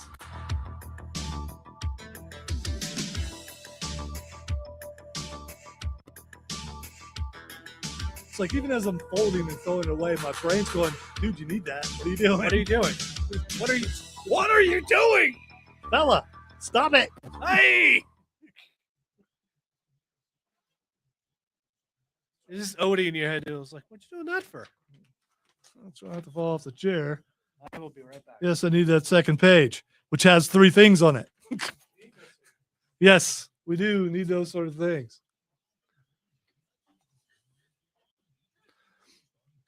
And they haven't cast them. Supposedly there's going to be more casting. Chris, right now Wolverine is still Hugh Jackman, but he won't be in this because they're not going to put an old Hugh Jackman in with those people. Rumor is, and we'll see if it's true or not, that's going to be Daphne King. So it'll be X2, which she would fit with them. I know it's not Wolverine, but still, it's Wolverine's daughter.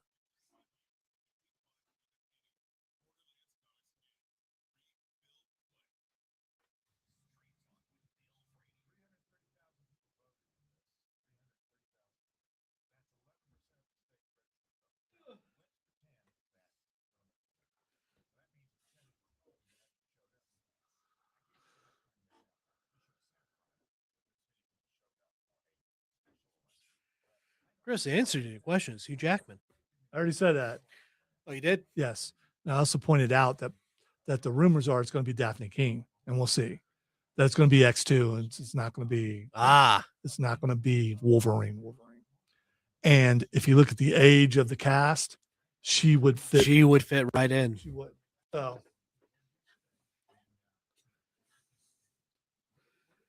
boy, It's- she'd have some fun things to say to this guy. and since Wolverine's technically is kind of immortal to a degree, Yeah. he could have existed before, but Hugh Jackman is not going to fit with those young actors. It's No. not, especially love interest. Yes. Which they probably won't. They don't need to do that. No. Now the Madeline Pryor thing, they could do that though, especially since Sinister's in it. Yep. A tale of two jeans. Look, a pair of jeans. So to speak, got a pair of jeans over here. What if he ever made that joke as he was doing his terrible, awful experiments? Perhaps. We're actually going to come back and talk about 3 amazing trailers. Then one interruption.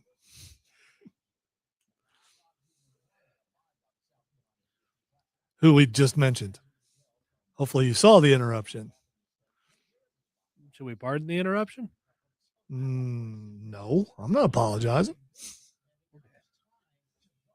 I'm not sorry. You're not sorry? I'm not sorry. It would make a good cameo as her dad if they end up using her. Because at this point, he's just old man Logan. Right. Hugh Jackman's old. He could just be in Canada. Well, I mean, that's where he's. I mean, he's just in his cabin in Yeah. Canada.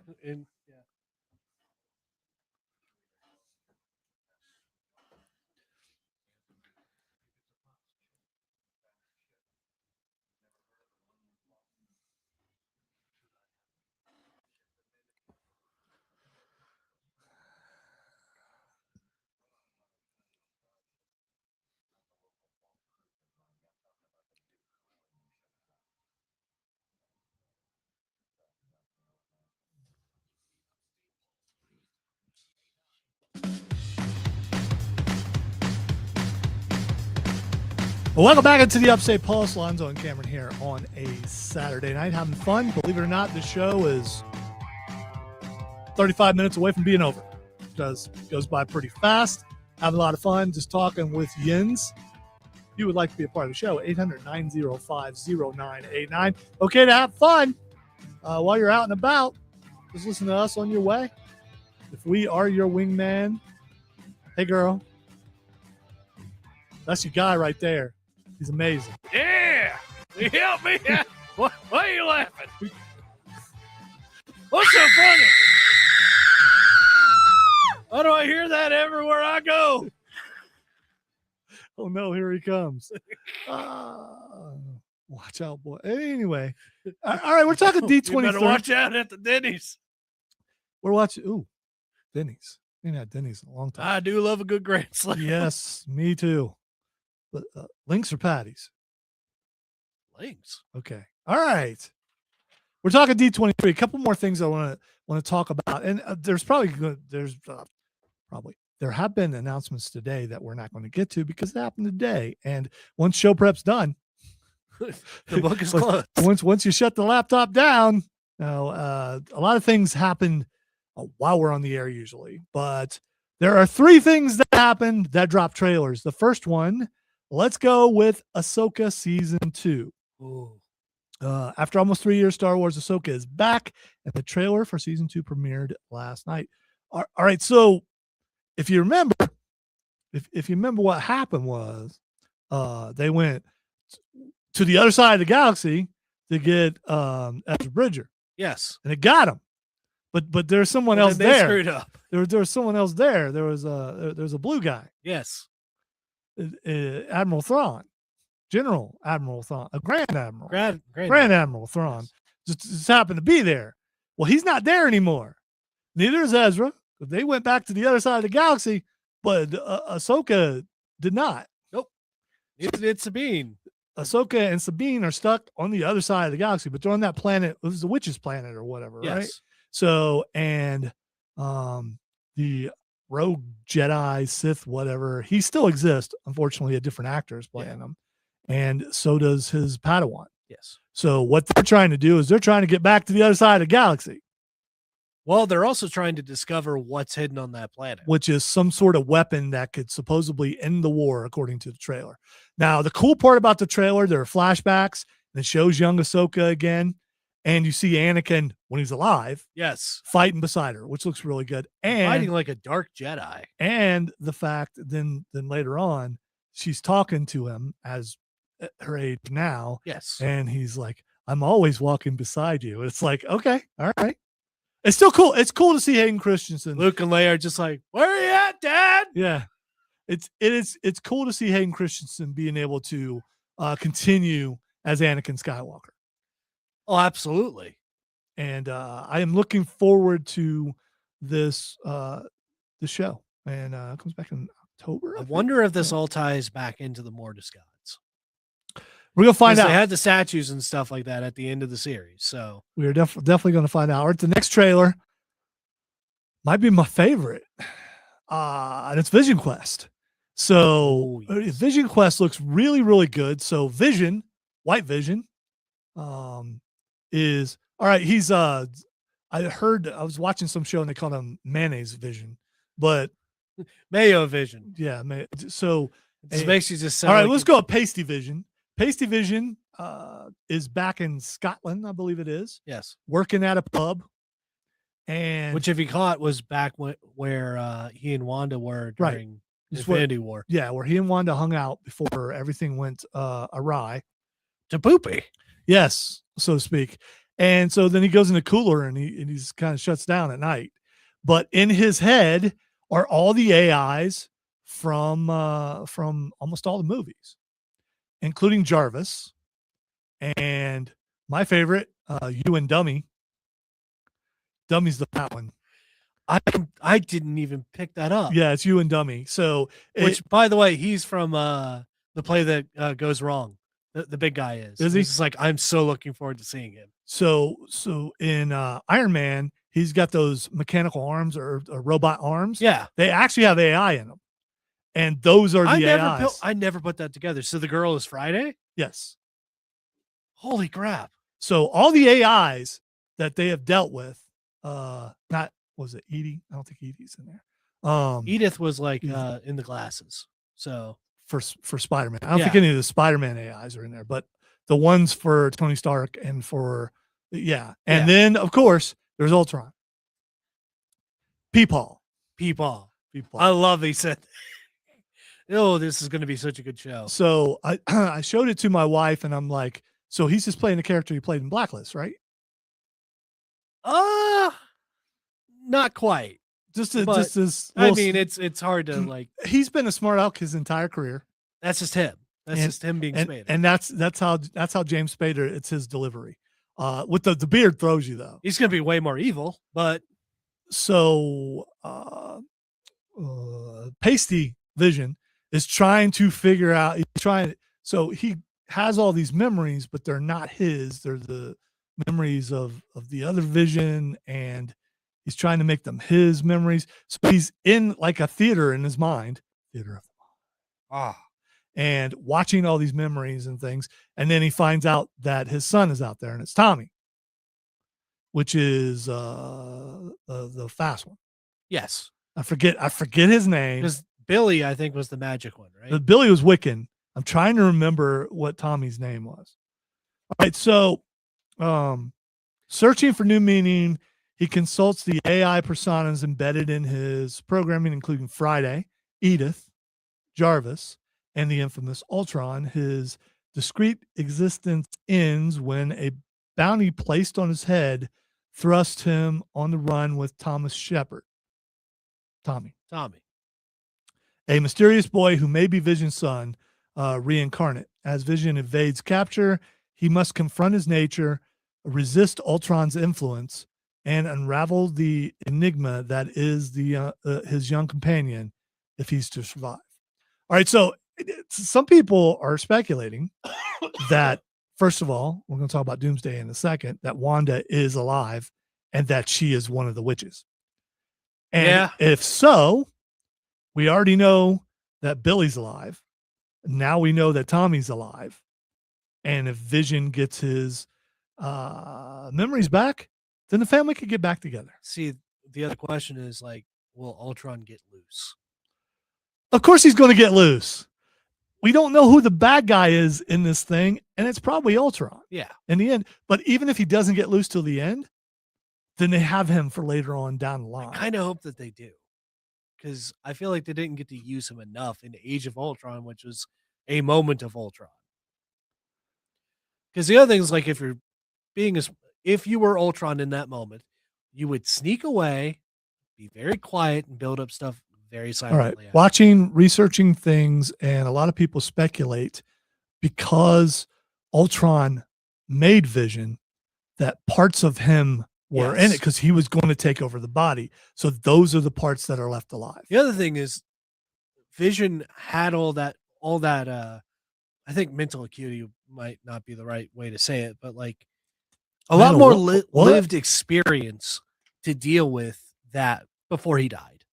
But this copy of Vision, this empty template, I think that's why he's having that in his head.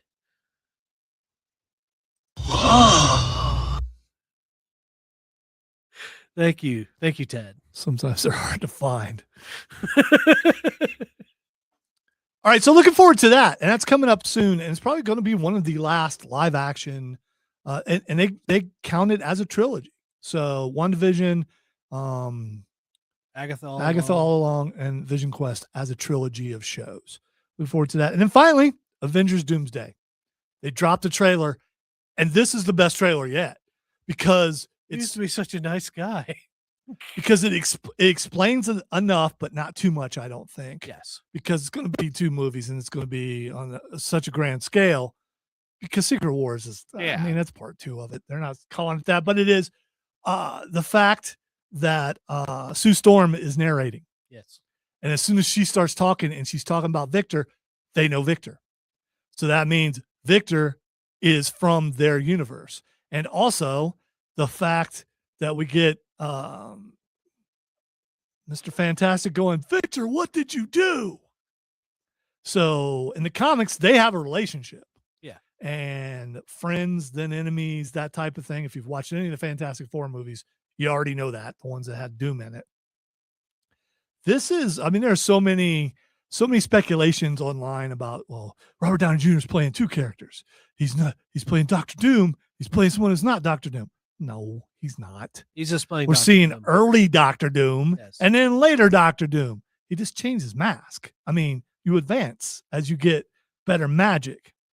And of course, we get to see the scene with Thor and Stormbreaker again, and him just DBZing it and just throwing up 2 fingers and stopping it. And then we get to see what he does to him afterwards. Just immediately bodying him. Also, how wicked he was popping out of whatever tower he was. Oh, yeah, that looked really cool. And in the middle of their presentation, Hugh Jackman shows up on the screen. And he and Ryan Reynolds, who's off screen, asking if they need help. They're going to be in it. Well, he also, like, Ryan Reynolds also, like, busted in on Hall H and stuff like that. He did. This He is was great. he's wearing a Jean Grey outfit. Yes. He's going to be in it, and he's probably going to die because Thor has to cry when he's dying. Remember? Well, maybe he doesn't know that he can heal. Maybe that's it. All right, we're late for a break. Let us get to it. You listen to Upstate Pulse right here on News Talk 98.9 WRD, Voice of Carolinas.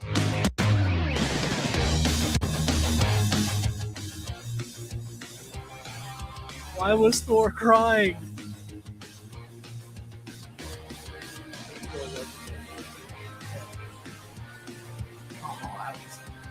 Hopefully he's not holding his daughter. Oh, that's Or is he holding Loki? He's going to watch Loki die again. Because Loki's power is green. All the power that Doom is wielding is green. What if he takes Loki's? He's going to take his power. Well, yeah, because like, what if we don't have the Beyonder anymore? We have this.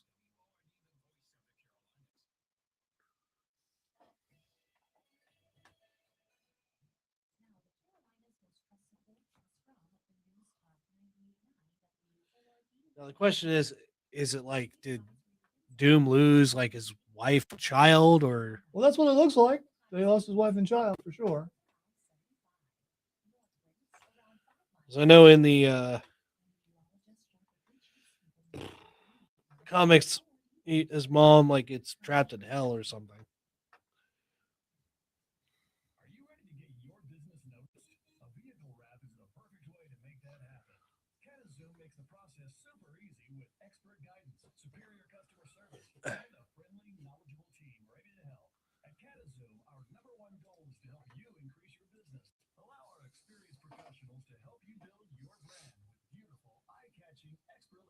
Sorry, I'm not talking. I'm doing math.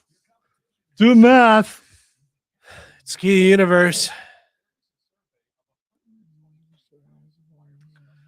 It's followed up by me just thinking, Dinah, won't you blow? Dinah, won't you blow? Dinah, Okay, I don't know where that's coming from. Okay. I don't know. I'm feeling a little random tonight. Random. There's a randomizer button in this head of his. I keep mashing it.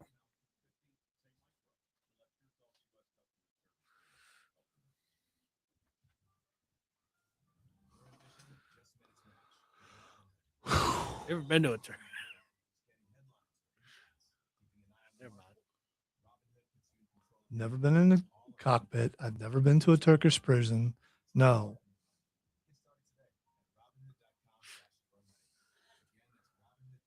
I don't understand how you know those references. There's no way you've watched that movie all the way through. Not all the way through, but I've seen clips.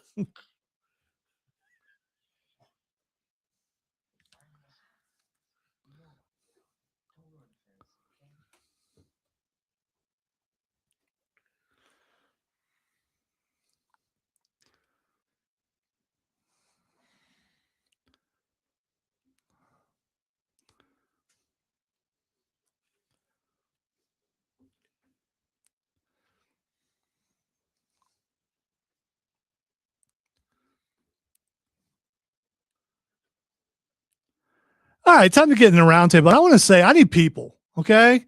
I mean, when you got people will get things for you that you don't have to get yourself because maybe you're backwards and maybe you stammer over your words when you're talking to persons of import.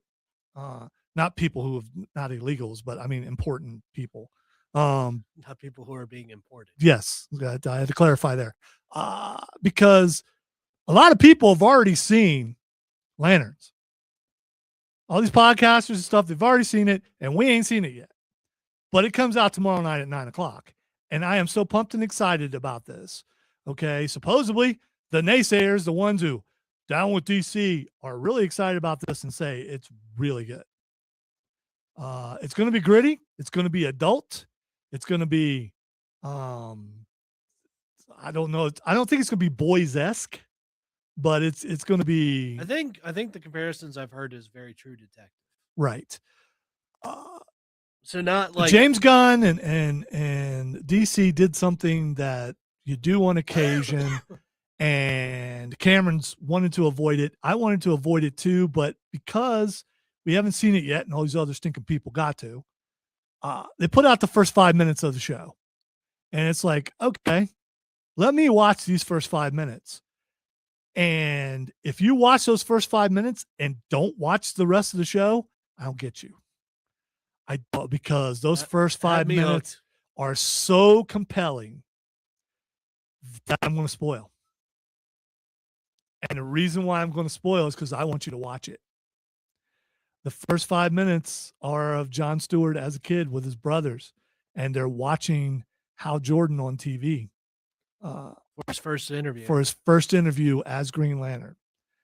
And you could get us in trouble. And I've been in those situations where you're not necessarily doing something wrong, but you know you're doing something that a parent who is overbearing, you guys have no idea, who's very mean, is coming home and usually scatter, but there's always the kid who wants to take it to the edge, and that would be John, because he wanted to watch Green Lantern.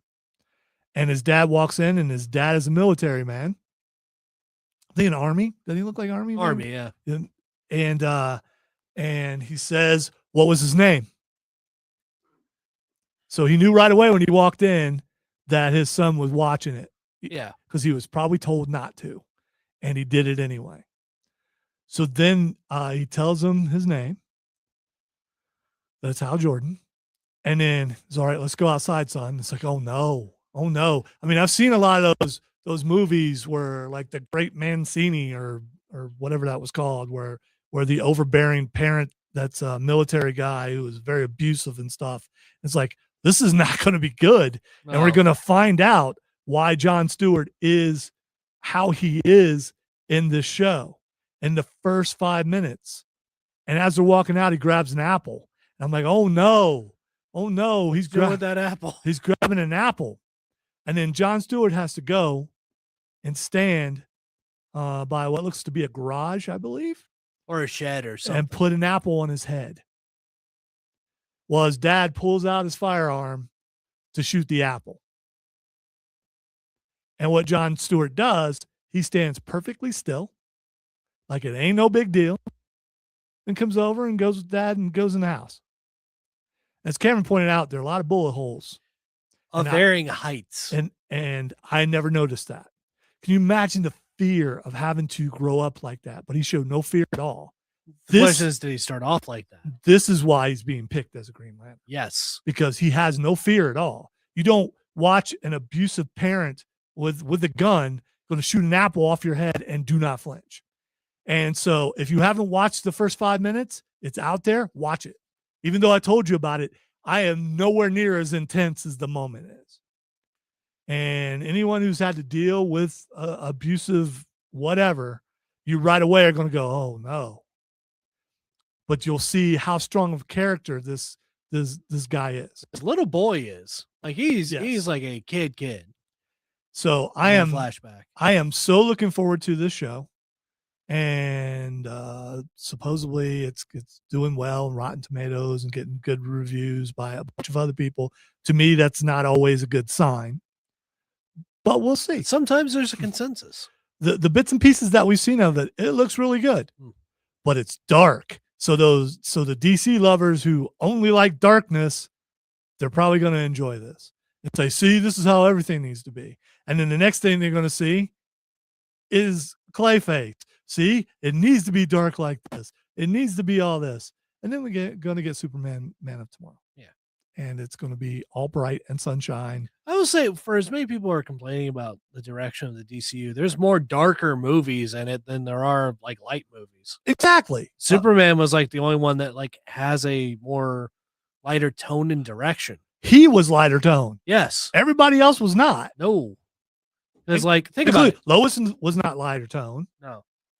Jimmy had to deal with toes. He's like, Gardner. I'd be fine with dealing with toes. Yeah. Well, anyway, I'm looking forward to watching this, and I would say give it a shot, but not with kids in the room. No, this is for adults essentially. Absolutely. And I can't. This is not a kid show. This is like treat it like a rated R movie. All right. So you laughed at number 9, right? Yes. You laughed at number 9. I have no idea what the context is. All right. So I had to do this so you wouldn't know what it was. And once I say what it is, you'll get it. Nicholas Hoult has been cast in Harry Potter as Gilderoy. Ah! I know you get it. I've seen it too, but it clicks now. It clicks now. Oh, Lord. All right. Trey says James Gunn has said that there will be different flavors for everyone, which there should be. There absolutely should be.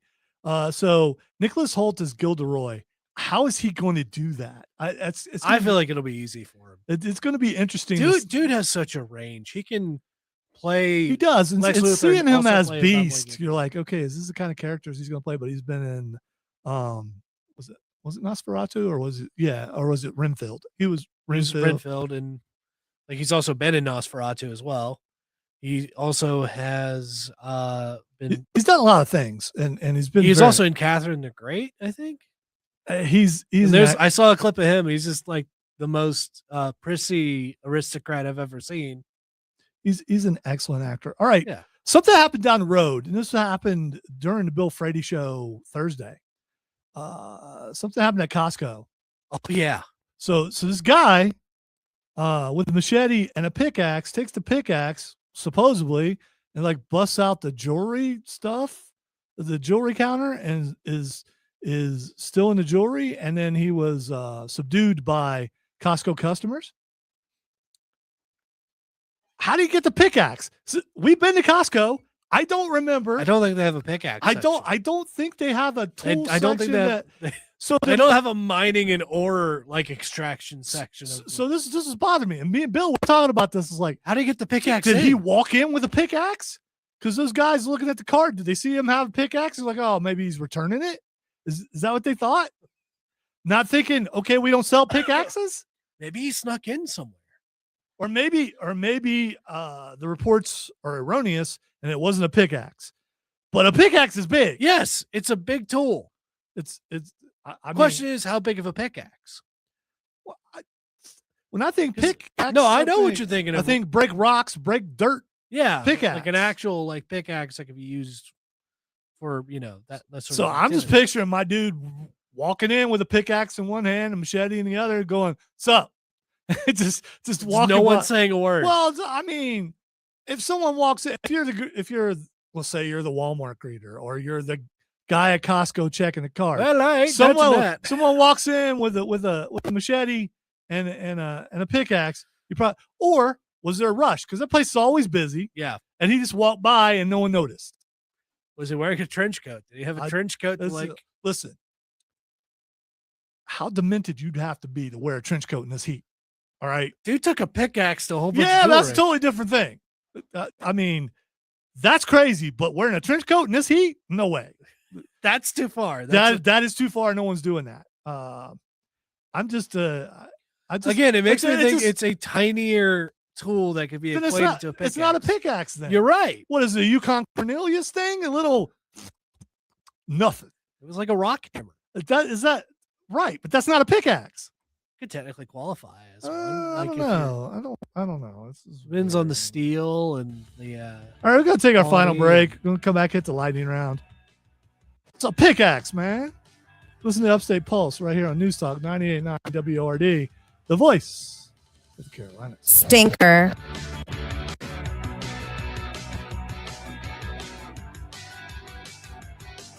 Not a false alarm. Okay? Not a false alarm. That's worse.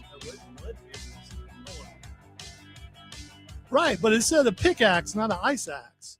I mean, he's not out on the front of the Titanic going like on cartoons where it was like, I don't think that's going on. Yeah. Are you concerned about where he was storing it? Didn't say it was naked. I'm thinking my dude just walked in with it in his hand. The pickaxe. And the machete. Let me be specific. Pull yourself together, mister. I'm having an Odie moment. We all have Odie moments on occasion.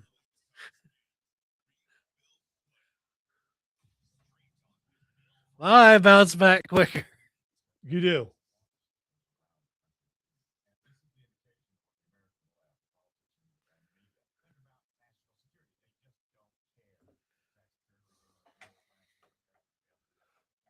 Oh.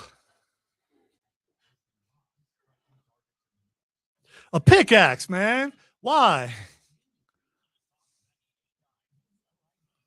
I hate you, Trey. I hate you so much.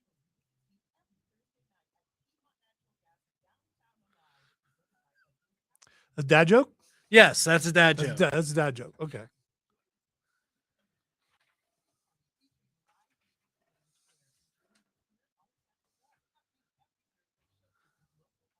How dare you bring a dad joke onto the stream?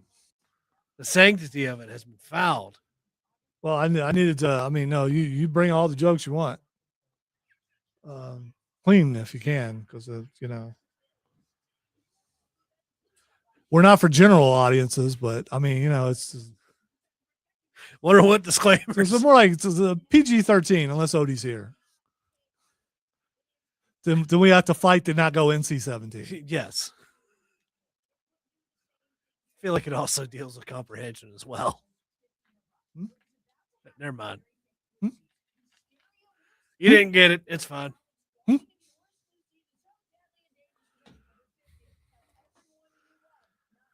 I didn't comprehend it. Duh.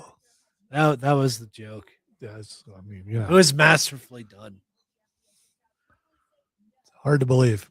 All right, so I fought through the medication. All right, so I also need to fight to get home, and then once we're there, I can collapse, I suppose. no. I don't want to collapse. But Well, no, don't do that. I was also saying no to Trey.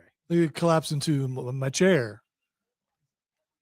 I'm also trying to get home so I can collapse. You have a good reason though. No, I'm like full of pain. So I mean, Yeah, you're full of pain. You have a good reason. I want to talk about my reason. Well, is your pain more than mine? Not what I was talking about, but let's just move on. Lightning can only strike twice so many times. All right, W spoken. Lightning has struck. By the way, be careful out there because those pop-up storms are mean. But half the time, it's just like there's no rain, and I got these little tree balls stuck on my hood, and I didn't wash my car today because I thought it was going to rain, and they won't fly off, and I don't want to brush them off because they might scratch the paint. Grab a hose and try to go about it that way. The rain didn't get them off. The hose ain't going to do it. You need those big industrial brushes that sometimes work at car washes. Not always. Still pay the same price, though. Yeah. Let's see. Here's the thing. We make our own car wash. Ooh. All right, something happened in high school. Cameron and I both have played high school football, and we know, especially on days like this when it's really hot, you put your helmet down. And sometimes you put your helmet down, you never know what might have crawled into your helmet. Oh, no. Yes. An Arkansas high school football player practiced for an hour with a venomous snake wriggling around in his helmet. Oh, my God. Until his coaches discovered the serpent. Monville High School athletic director Kurt Horton said his staff was left stunned after one of their players brought in his helmet for inspection during the middle of practice, only for them to find a 2-foot-long cottonmouth snake. And 2 feet? Yeah, it might have been a lineman. I mean, those helmets are a little bit Okay, that bigger, might be a as we bigger both helmet. know. Yes, it really was just a shock and disbelief. Horton told local KARK, "I've got a better shot at winning the lottery than seeing this in my 10 years." I heard of having a snake in your boot, but a snake in your That's helmet. exactly what I thought when I saw it. The other thing, too, is like, if it's that big and like, what if it was just squeezed up at the top? So it's like, It's underneath. There's pictures of it, and it's underneath the padding. You know, Yeah. the padding inside Yeah. the helmet. It's underneath the padding. So and probably because he put his helmet on, I'm it telling you. squeezed it to a point where Yes. it couldn't move its head around and bite him. I'm just imagining it's just like, for an The hour. venomous snake had apparently found his way underneath the helmet's padding, staying hidden from view until the student began noticing a strange feeling in the headpiece during practice. Coach, something feels cold and slimy. My forehead's wiggling. Maybe I'm having a heat stroke, Coach.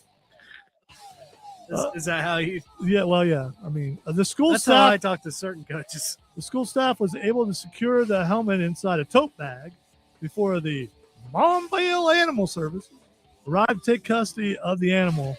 So there were shocking images and everything. Cottonmouth is the second most venomous snake in. Well, thank God the That's kid right. didn't get bit. Oh, true, absolutely. So we can joke around and laugh about it. Just like that is. I don't care if I'm starter. I'm going home. Yeah, I'll go home for a I while. was about to say I have an Indiana Jones sort of fear of snakes. Dude, just imagine that. It was in his helmet. Yeah. And No. yeah, I don't. Those are the kind of things that will give you nightmares, possibly. Sweet dreams are made Yeah, of no, these. it's not. All right, the FAA has hired 2,000 air traffic controllers through a gamer campaign. So they have hired 2,000 gamers. Take that, Charlie. Charlie. Gamers can make something of themselves. We're going to Candy Mountain, Charlie. Yeah. Candy Mountain. The average Finish this.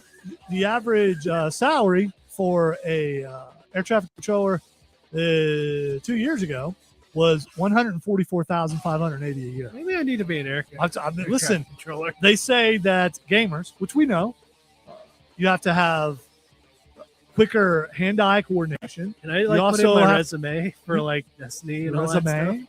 Did I put it in my resume? You sure, you can do whatever you want. And so they hired a bunch of gamers. They still have to go through training and everything, but because of being gamers, they're better than most people. That's what I'm going with. Anyway. Italy's $4.7 billion cheese economy is feeling the heat. All right, so it's really hot in Italy. And there's a vault which belongs to the bank Credito Alemano. Known colloquially as Cretum, which has accepted young wheels of Parmesan Reggiano as collateral for loans to local dairy farms. So, oh my God, they're doing cheese bullion. It is. That's exactly what it That is. is fantastic. But they're concerned right now because supposedly climate change, which is bull crap, because I looked it up and there have been hotter days back in the 80s in Italy. They're just blaming it on that. But it's really hot, and there's a chance that the cheese could go bad. And if it does, it will kill the economy because cheese is what makes Italy run, apparently.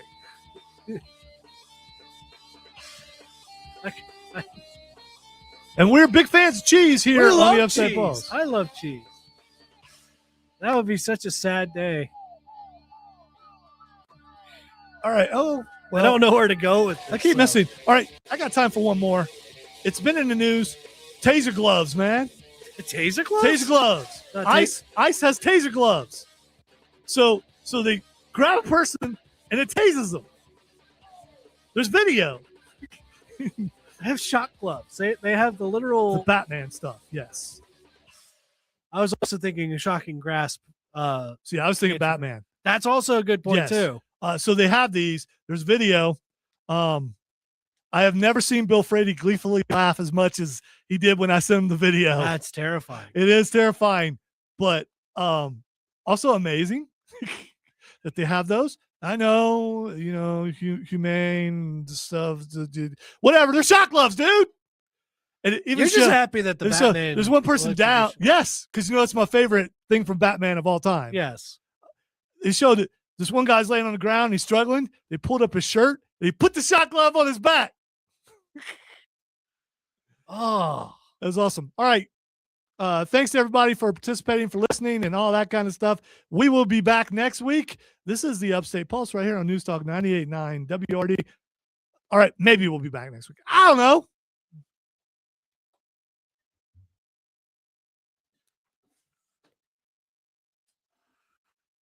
taser face. Taser face. He died as he lived. Stupid. You should look up the I don't know if I want to. No. What I was disappointed is there's no sound. Why do you want to hear it? Because I want to know if it sizzles. Don't you want to know if it sizzles? No. If you got shock gloves, What's with all this sadism? it's not. I mean, It is. It's definitely a tool that our law enforcement is going to use to subdue, and it's definitely better than a taser itself because you can miss with a taser. Yeah. You grab someone by the arm, boom, or zzz. All right, say goodbye, Cameron. Here I got parents. Bye-bye. Say goodbye.